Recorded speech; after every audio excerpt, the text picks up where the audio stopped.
And we begin with breaking news from MS Now this hour about Trump-related files missing from the DOJ's Epstein files release. Let's bring in MS Now senior legal reporter Lisa Rubin, who broke this story. Also with us, our senior White House reporter Von Hilliard and MS Now legal analyst, former Manhattan DA assistant DA, that is Catherine Christian. And Lisa, you got this reporting. Walk us through it. Well, Anna, one of the things I can tell you is that based on documents that are available in the Epstein files, and we're just going to hold up to you what allowed us to get to this reporting. This is an index of witness statements from people who were not expected to testify at Ghislaine Maxwell's trial, but whose statements were nonetheless produced to her defense counsel in the run-up to her 2021 trial. We also have a smaller one with respect to those who were expected to testify.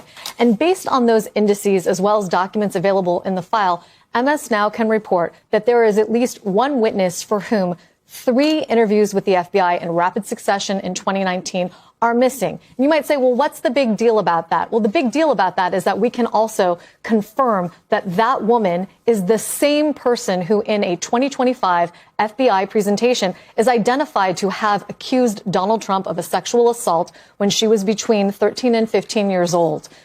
We know that based on a human source who has confirmed to us that this woman is one and the same. So I want to make this very clear. There is a woman who, according to the FBI and documents compiled last summer, accused Donald Trump of sexually assaulting and physically abusing her. One of the things in her accusation is that in addition to forcing her to perform oral sex, he also hit her in that same episode.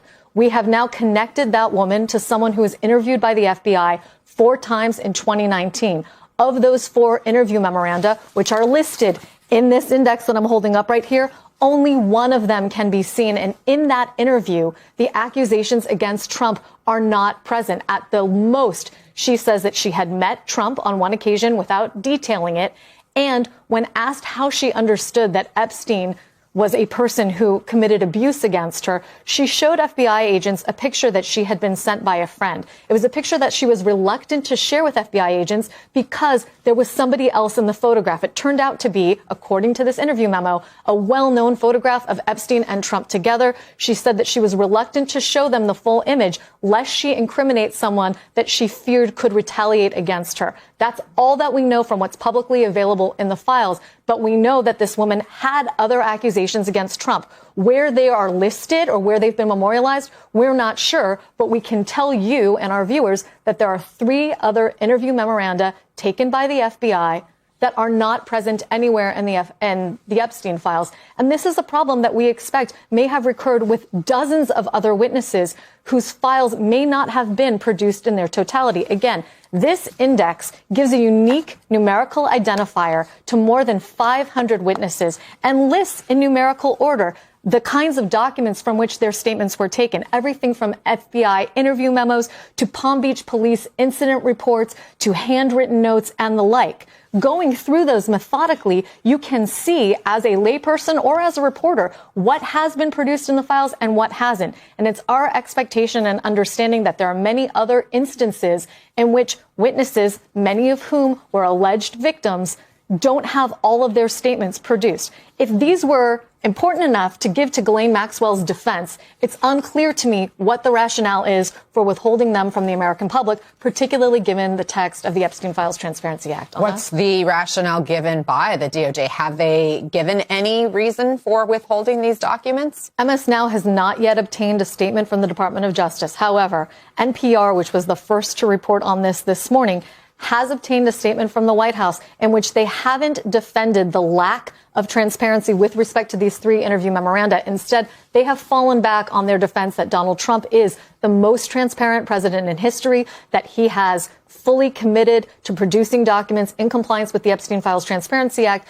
That's a defense that rings hollow to many of us who have been through these files and have seen not only over-redaction with respect to some suspects, over-redaction with respect to some individuals, under-redaction with respect to survivors, and now inexplicable withholding of documents. So, Catherine, does this appear to be a violation of the Epstein Transparency Act?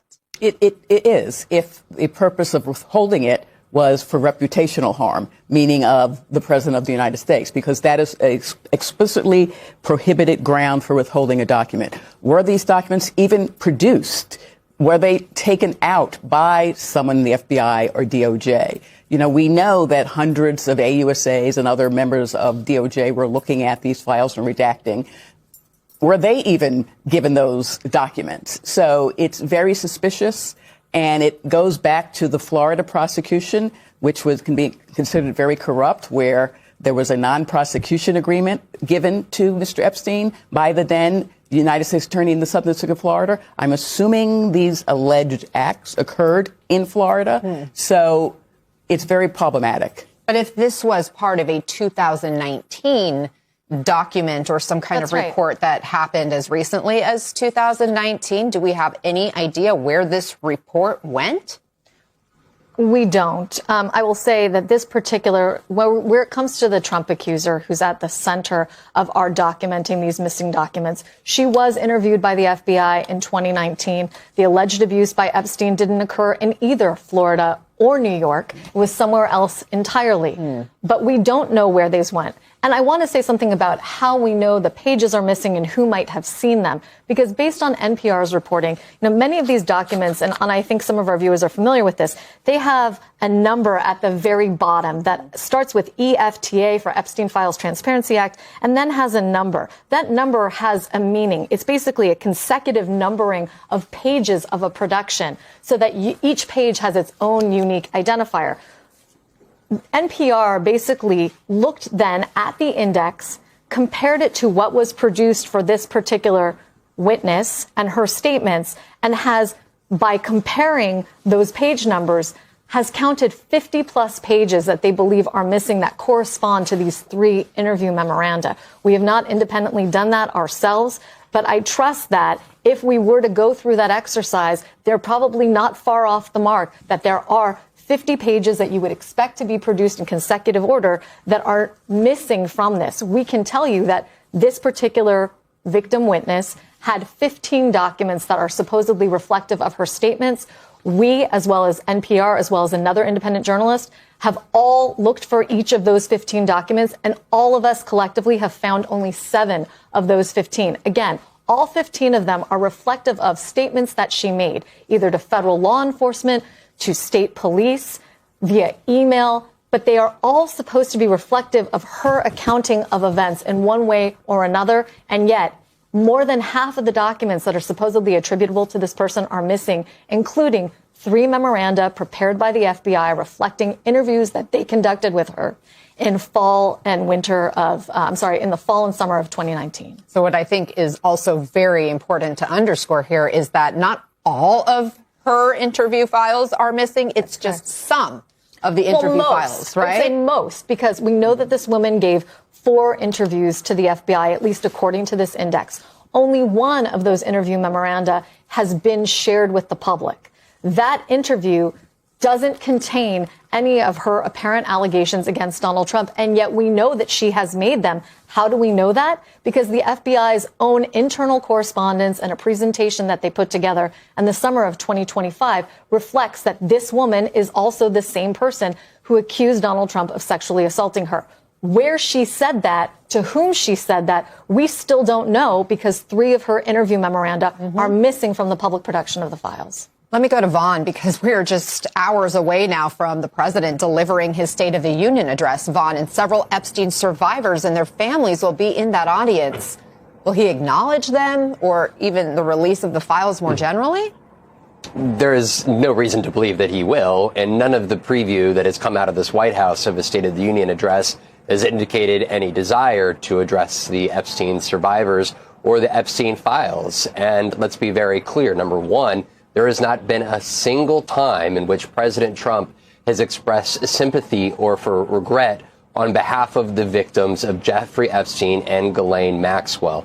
Number two, Marjorie Taylor Greene, who is no longer in Congress. She will not be there tonight, largely in part to Donald Trump calling her a traitor, because she was key to that discharge petition that led to the release of these very files. And Marjorie Taylor Greene has explicitly said that Donald Trump, the sitting president, tried to pressure her to not have these files released to the public, saying in part, according to Green, that they would hurt some of his friends. Number three, when it pertains to this new reporting here from Lisa, I think it's very important that we go back to just 3 weeks ago when these initial files were released by the Department of Justice, that the DOJ in an official press release stated the following: some of the documents contain untrue and sensationalist claims against President Trump that were submitted to the FBI right before the 2020 election.